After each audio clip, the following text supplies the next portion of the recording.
kids. Pastor Robert here again. Whoa.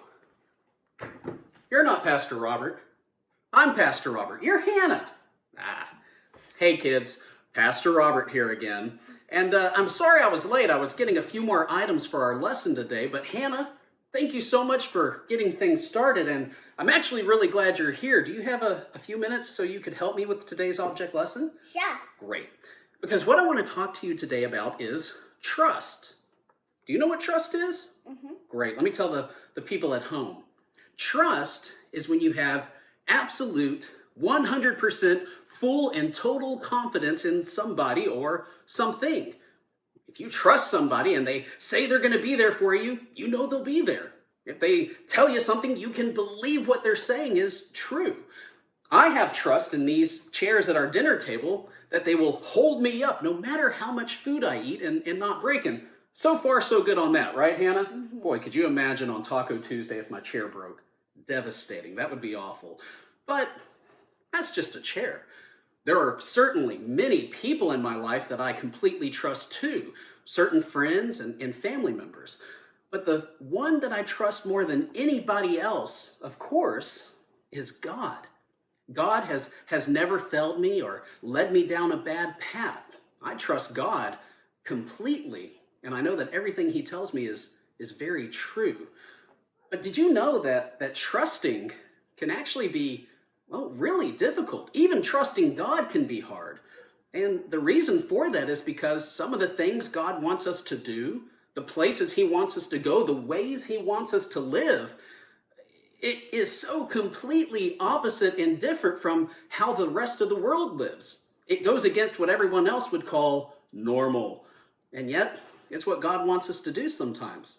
I like to think of Noah, right? When he started building that ark, people really thought the man lost his marbles, but he trusted God and did what was asked of him.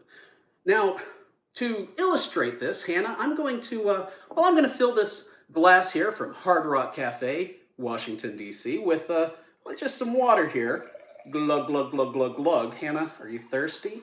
Mm-hmm. Yeah, well, too bad, because this is not to drink, unfortunately. Now, Hannah, if I take this cup here and I turn it upside down over your head, what's going to happen with the water here? It would pour out. It would pour out all over you. Is that good? Mm-mm. No, it'd mess up your beautiful hair and your cute outfit that you picked out today. And, well, you'd probably be pretty upset with me, right? Mm-hmm. But what if I told you when I turn this cup upside down over your head that it would not spill all over you? Is that normal? Mm-mm. No. But you know what I'm about to do, right, Hannah? I'm about to turn this cup upside down over you. Now, I can promise you the entire cup of water won't pour out. You may get a little bit of a drop, but the whole cup of water won't pour out. Do you trust Daddy? Yeah. Yeah? Okay, well, I'm going to add one little thing to it here. This is just a thin piece of kind of stock copy paper here. And, well, I mean, that's not going to hold in the entire glass of water, right? No, surely not. But thank you so much for trusting me. Today could go off the rails real fast. I'm going to put this on top here. I'm going to turn it over.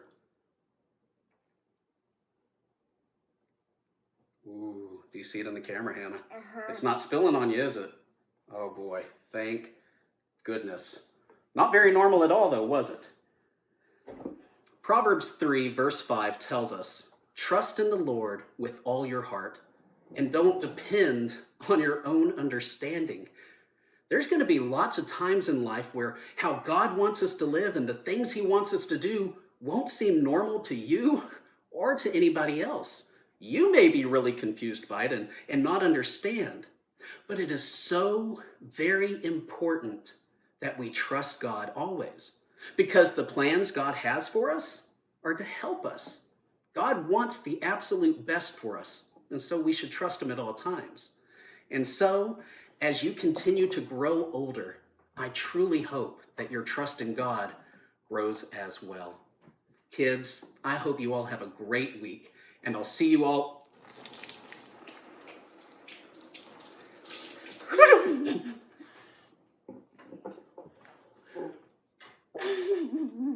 I'll see you all again real soon. Happy Father's Day, everybody. Come here, give me a hug.